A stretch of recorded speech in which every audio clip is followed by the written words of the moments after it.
How do you get an answer to prayer?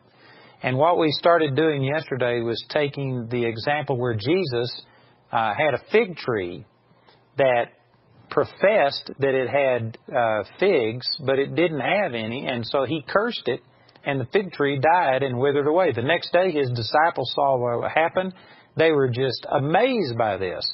And they brought it to his attention, and he said, guys, this is faith. This is how faith works. Have faith in God. You shouldn't be surprised. And then he begins to tell them how he performed this miracle. And the same instruction that he gave his disciples is the same instruction to us about how to see miracles happen in your life. And so he said in Mark chapter 11, verse 23, Verily I say unto you, whosoever shall say unto this mountain, Be thou removed, and be thou cast into the sea, and shall not doubt in his heart, but shall believe that those things which he saith shall come to pass, he shall have whatsoever he saith. And on yesterday's program, at the conclusion, I was making the point that to begin to start seeing the power of God manifest through you the way it was through Jesus, so that without touching anything, doing anything in the natural, you see supernatural results. Jesus, first of all, mentioned 3 different times the words that we speak. I used Proverbs chapter 18, verses 20 and 21. In verse 21, it says, Death and life are in the power of the tongue, and they that love it shall eat the fruit thereof. And I began to start emphasizing how important words are. Words are how God created the heavens and the earth. It's how He released His faith. And faith has to be spoken to have its full impact. If you are going to release the power of God the way that Jesus did with this fig tree, you have to start understanding and putting faith in words. Quit speaking dead words, except when you want something to die. Quit speaking idle words. Start using your words to release the power of God. Man, that's a powerful truth. And let me also make this point. You know, there are a lot of people that they don't understand the power of words. It's obvious by the things that they say. And if you don't have any faith in your words, then the fig tree won't have any faith in your words. Or whatever your problem is that you need to speak to. Remember, in this context, Mark chapter 11, verse 23, Jesus said, Whosoever shall say unto this mountain, the mountain would be like your problem. If you were speaking to cancer and telling cancer to die and get out of your body, and yet you don't believe in the words that you speak, then you know what? The things you're speaking to won't believe in the words that you speak. You can't have it both ways. You can't sit there and just speak hundreds, thousands of idle words thinking that they don't matter. I'm just shooting the breeze. I'm saying things that, you know, they aren't life or death. They're just nothing words. And then turn around and speak words and expect them to work. You're going to have to get to where when you speak words, you mean what you say what you mean, you put faith in words. That's important. You know, I was recently in Uganda, and I ministered over there, and this is my first trip to Uganda, and I really don't know a lot about it except just that week or so that I was over there.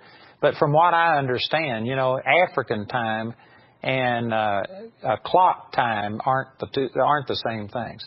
When you say that we start a service at a certain time, that's usually when most of them just start moving in that direction. And it's not unusual to see people be 30 minutes or an hour late. And you know, we've got a discipleship program over there that one of our Bible college students, Leland Shores, is administering, and I was just really impressed. I'm going to give an update on Uganda in just the next week or two, and I think you will be really blessed to hear what happened. But here's my point, that Leland over there has decided that instead of allowing people to come in 30 minutes, an hour late in these discipleship classes, they literally, they don't shut the doors because many of these churches don't have doors. And they're meeting in these structures that don't have doors, don't have windows in them. And so it's not like they shut the door, but I did see them put bicycles across the entrance, and they will not allow people to enter after a certain time. And they just say that that's ungodly. You know, ungodly means not like God. If God tells you He's going to do something, if He says He would be somewhere at 10 o'clock, then He's going to be there at 10 o'clock. And if you aren't there at 10 o'clock, then you are ungodly. And they are retraining these people. And some people think, well, I think that's restricted and you shouldn't do that and you shouldn't be that strict. But again, it goes back to this principle that we're talking about. Whosoever shall say unto this mountain and believe that those things which you say shall come to pass. If you don't believe in your words, if you tell somebody, I'm going to be there at 10 o'clock, and you aren't there at 10 o'clock, you aren't a person of integrity. If you are going to start seeing supernatural power released through your life, you're going to have to get to where when you say something, you mean what you say. You will swear to your own hurt and not change. You know, I remember one time we were getting an alarm system put in our building, and I called some people, and I had some people coming to demonstrate their alarm system and make a sales pitch, and I'd already had a couple of people do it, and this one salesman showed up 30 minutes late. And when he got there, I noticed that he had a cell phone on his belt loop, so he could have called. But you know what? He was just 30 minutes late. And so when he came in, I said, well, you're late. And he said, oh, yeah, I got to talking. And he says, you know, I'm a few minutes late, but he says, you know, I'm ready now to give you the demonstration. And I told him, I said, I don't want to hear it. And he just looked at me and said, but we have an appointment. I said, we had an appointment 30 minutes ago, and you weren't here. And I said, you know what? If you don't care any more about what you're saying than to be 30 minutes late, and you do that before you get my business, then what's going to happen after you get my business and you tell me you're going to do something? I said, you aren't a person of your word, and I just don't want to do business with you. This guy was just shocked. Like, how could you do that? Well, I was shocked that somebody would treat what they say so lightly. I understand that you could have a problem like in traffic or something, but if you got a cell phone, you could call and let a person know. I'm not saying that I'm mean or strict about this, but I believe that words are important. If you are going to see the supernatural power of God operate in your life, you're going to have to get to a place to where you quit using foolish, wasted time with your words, and you're going to start saying things and mean what you say, and you've got to start understanding the power that's in words. If you don't believe that, and if your speech is betraying you, that you do not understand that words have death and life in them, if you don't believe that, if you don't understand it, then when you go to speak into your problem, it won't believe you either, and it won't understand it, and you will not see the results that you desire. Well, that's a powerful truth. So Jesus in Mark chapter 11, verse 23 is teaching on how you see the supernatural power of God manifest. And you could apply this to healing. If you want to see cancer flee from you when you speak to it, well, then you're going to have to get to where you start meaning what you say. You're going to have to be a man or a woman of your word. You're going to have to quit listening to words that are foolish and vain. Every time you do that, every time you hear somebody using profanity, doing things, and you expose yourself to it, I'm aware that we can't live in a vacuum and there's going to be some exposure, but when you can do something about it and you don't, and you just allow words to come your way and it's unimportant to you and you've desensitized yourself to it, you also are cutting yourself off from seeing the supernatural power of God operate in your life. According to what Jesus said in Mark 11:23, you're going to have to start believing in the power, the creative power that's in words. He said, whosoever shall say unto this mountain, be thou removed, and be thou cast into the sea, and shall not doubt in his heart, but shall believe that those things which he saith shall come to pass, he shall have whatsoever he saith. Well, that's amazing. And let me also emphasize this. Mark chapter 11, verse 23 says, not only is it important what you say, but notice that it's important to whom or to what you speak. It says, Mark 11:23, whosoever shall say unto this mountain, be thou removed and be thou cast into the sea. That's an important truth. We're talking about prayer, and we're talking about how to receive the petitions that you've desired from God. And there are at least three really important things in Mark chapter 11, verse 23. We've already talked about that you've got to start understanding and believing in the power of words. Also, here's another thing. It says, whosoever shall say unto this mountain. It didn't say that you talk to God about your problem and ask Him to intervene. Now, this is kind of a subtle truth that some people miss. But if you can track with me right here, this would change the way you receive from God. For you not to say, oh God, please remove this fig tree. Please kill this fig tree. Please get this problem out of my life. Please heal my body. Prosper me financially. For you not to ask God to do something, but instead you to speak to cancer and command it to die. That's exactly what Mark 11:23 is saying. Whosoever shall say unto your mountain, if you've got cancer, then cancer is your mountain. If you've got poverty, then poverty is your mountain. If you are depressed, then depression is your mountain. If you're fearful, fear is your mountain. It's talking about speaking to your problem. And for you not to talk to God about your problem, but instead speak to your problem about God, here is a subtle truth that some people miss.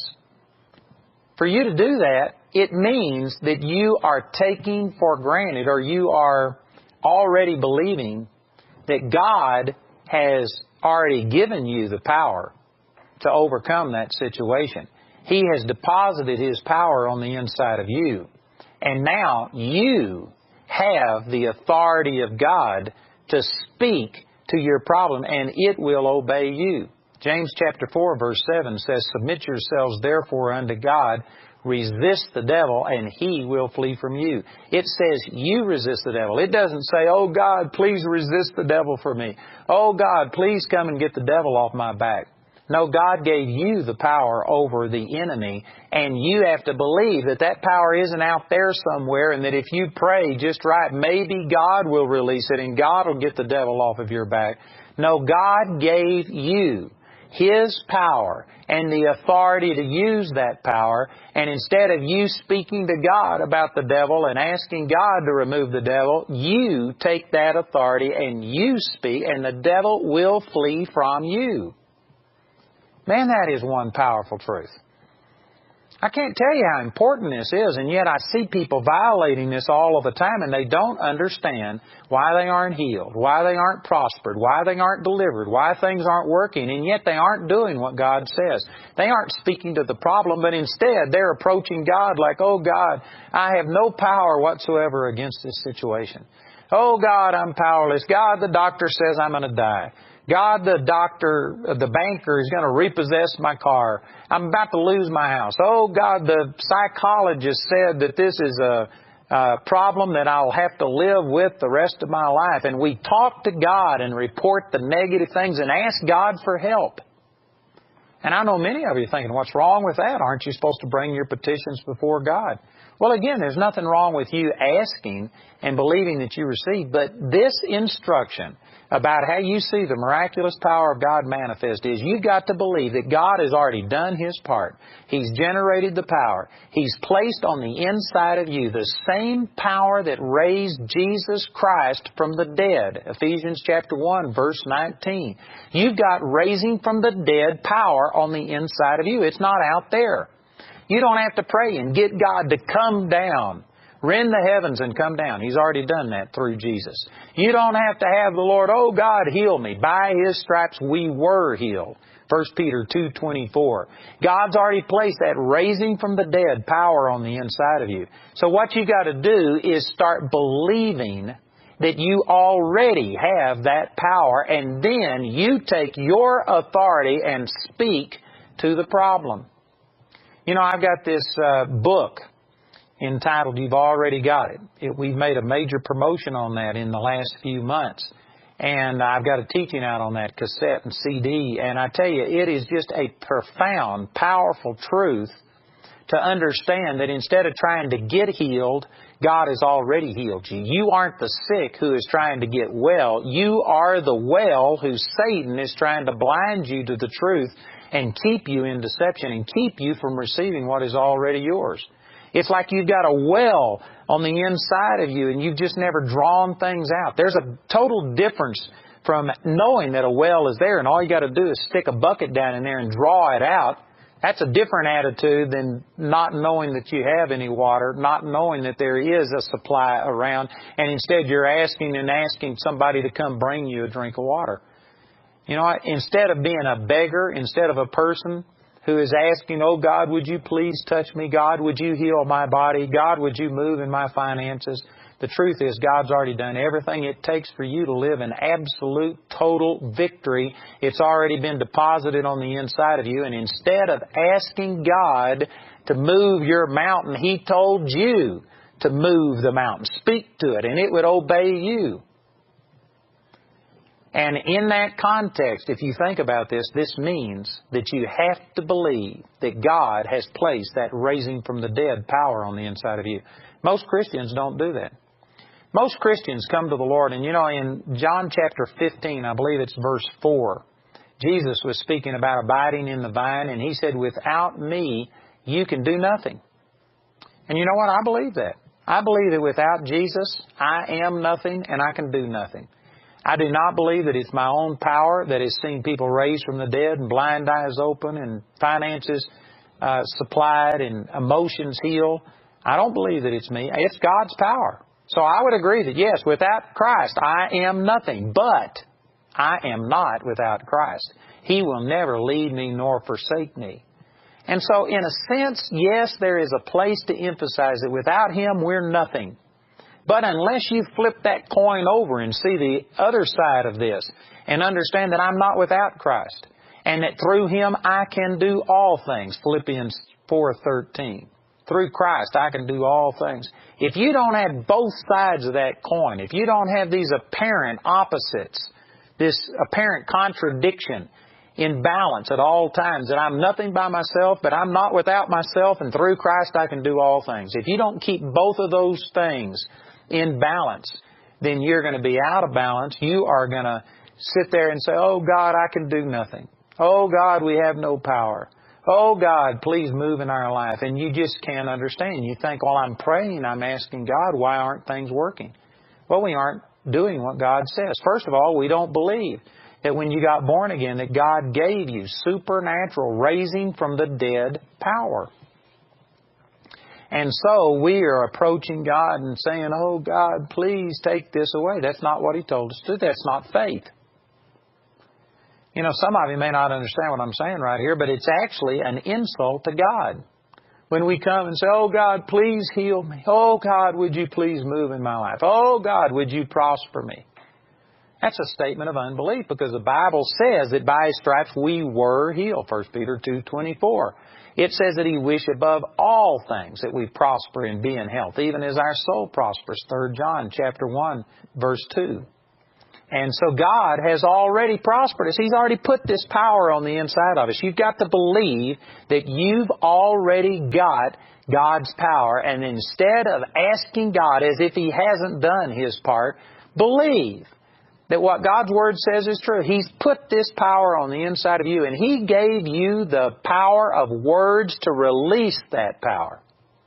You've got the power, and now you've got the authority, and you release that power by speaking words and speaking to the problem instead of speaking to God about your problem. Boy, if you could understand that, this would totally revolutionize the way that you pray.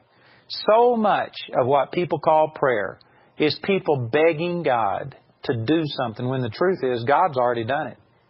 It's not God who needs to move. It's you that needs to believe. Take your authority and you command the power of God to be in manifestation. That's not the attitude that most Christians have.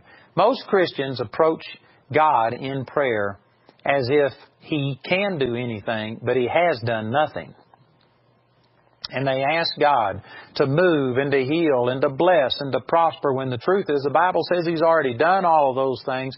He's put the same power on the inside of you that Jesus had when He walked on this earth, and you have that power at your disposal. You release it by your words and you speak to the problem. Don't talk to God about your problem, but speak to your problem about God. And if you would just follow those simple instructions right here, this would transform your prayer life. You would move from a beggar to a commander, to a person who is, instead of being depressed and defeated and desperate, you would be a person who through Christ is in control. He has made you more than an overcomer, and all you have to do is stand your ground and put yourself in agreement with what He's already said and command that power to flow, and you would start seeing the supernatural power of God manifest through you.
Show